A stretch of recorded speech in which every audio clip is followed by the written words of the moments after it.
Selamat pagi pemirsa, selama 10 menit ke depan Anda akan bersama saya, Anita Yulia Safitri dalam acara News TV, membahas berita aktual dan terpercaya.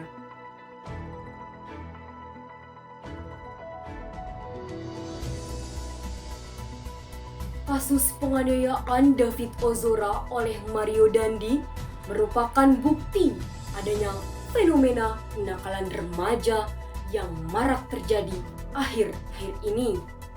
Sejumlah warga berpendapat hal tersebut menunjukkan pentingnya pendidikan moral sedari dini, bukan hanya di sekolah, tetapi juga di rumah.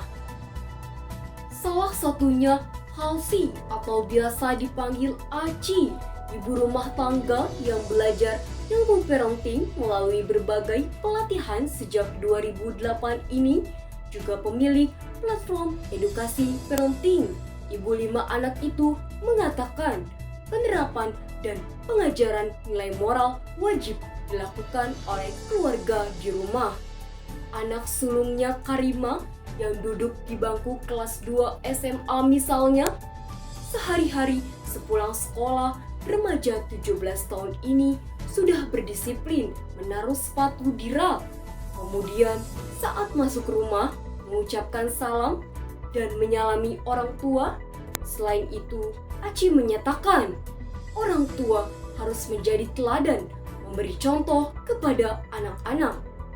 Kebiasaan membaca buku misalnya, ia terapkan agar anak dapat mencontoh.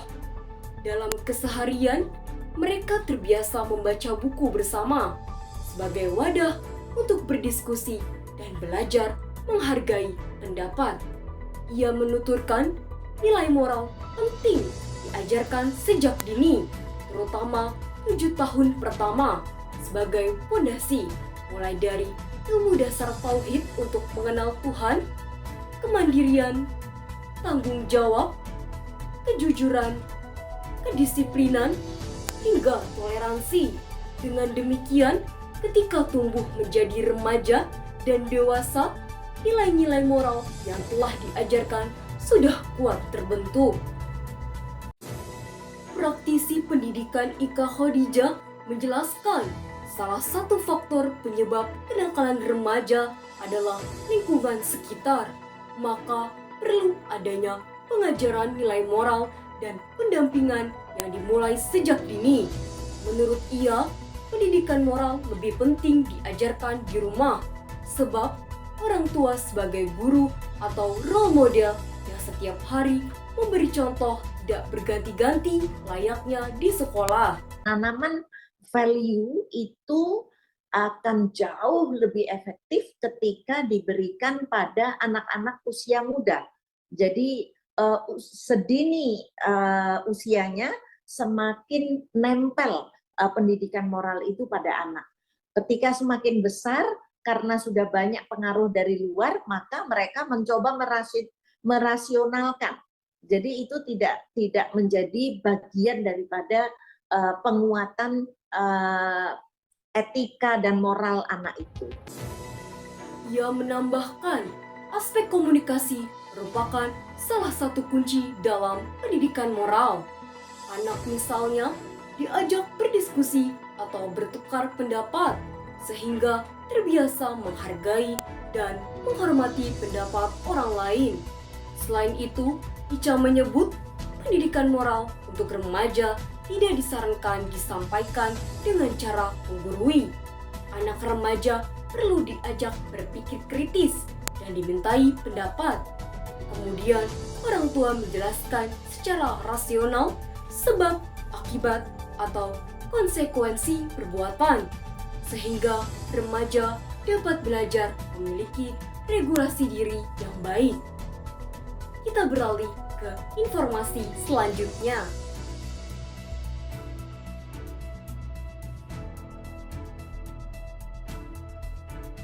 Belakangan ini dihebohkan dengan berita kasus perundungan di Cilacap yang menimbulkan keprihatinan mendalam di tengah masyarakat. Kejadian ini melibatkan anak-anak di tingkat SMP sebagai pelaku dan korban. menyoroti eskalasi serius permasalahan perundungan di kalangan remaja. Hal ini mencerminkan tentang pendidikan moral, bagaimana pentingnya memandang anak-anak sebagai individu yang perlu bimbingan untuk mencapai pemulihan dan rekonsiliasi menjadi semakin nyata. Video perundungan ini menjadi viral di media sosial, mengejutkan banyak pihak dan menunjukkan eskalasi permasalahan. Penting untuk dicatat bahwa baik korban maupun pelaku dalam kasus ini adalah anak-anak di bawah umur, yang menekankan perlunya penanganan khusus yang mempertimbangkan aspek perlindungan dan pemulihan. Pentingnya pendidikan moral anak di Indonesia menjadi landasan kritis dalam menanggapi dan mencegah kasus-kasus perundungan yang semakin meningkat. Beberapa faktor penyebab perundungan seperti budaya dan lingkungan sosial, teknologi dan cyberbullying, kurangnya pemahaman, gangguan mental, rendahnya prestasi akademik, ketidaksetaraan, kurangnya pengawasan, dan ketidakpastian hukuman membutuhkan pemahaman mendalam tentang perlunya pendidikan moral dalam masyarakat. Budaya dan lingkungan sosial yang mendukung perilaku agresif dapat diubah melalui pendidikan moral yang mengedepankan nilai-nilai kebaikan, keadilan, dan empati. Pemahaman mengenai dampak buruk cyberbullying dapat ditekan dengan memberikan penekanan pada etika digital dan perlunya bersikap bijak dalam menggunakan teknologi. Pendidikan moral juga dapat meningkatkan kesadaran akan seriusnya perundungan, mengubah persepsi bahwa perundungan adalah perilaku biasa. Secara keseluruhan, pendidikan moral memiliki peran sentral dalam mencegah perundungan anak di Indonesia. Melalui pemahaman nilai-nilai moral, anak-anak dapat tumbuh menjadi individu yang bertanggung jawab, empatik, dan mampu menjaga keamanan serta kesejahteraan bersama. Pendidikan moral menjadi fondasi untuk menciptakan lingkungan yang lebih aman dan mendukung perkembangan positif anak-anak di Indonesia. Kita tidak bisa mengabaikan bahwa budaya, lingkungan sosial, teknologi, dan berbagai faktor lainnya memainkan peran dalam kasus perundungan ini. Oleh karena itu, pendidikan moral menjadi fondasi yang krusial untuk mengubah paradigma dan nilai-nilai yang berkembang di kalangan remaja. Dengan kejadian perundungan di Cilacap ini, pihak kepolisian tidak tinggal diam. Kemudian, polisi datang dan menangkap pelaku. Polsek mengamankan pelaku tersebut, kemudian dibawa ke Mapolres. Jadi kemudian terkait dengan ada yang video yang satu lagi itu kami laksanakan juga penyelidikan. Apa yang seharusnya dipahami oleh orang tua maupun sekolah untuk mencegah ini terjadi? Orang tua dan juga pihak sekolah perlu mengkomunikasikan. Jadi anaknya dipanggil, diajak bicara, diberitahu bahwa perilaku yang kamu lakukan itu tidak tepat loh.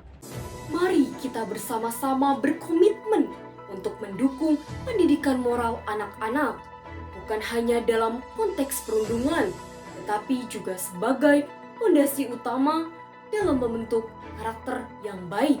Dengan demikian, kita dapat mencegah kasus serupa terjadi di masa depan dan menciptakan lingkungan yang lebih aman, peduli, dan adil untuk anak-anak Indonesia.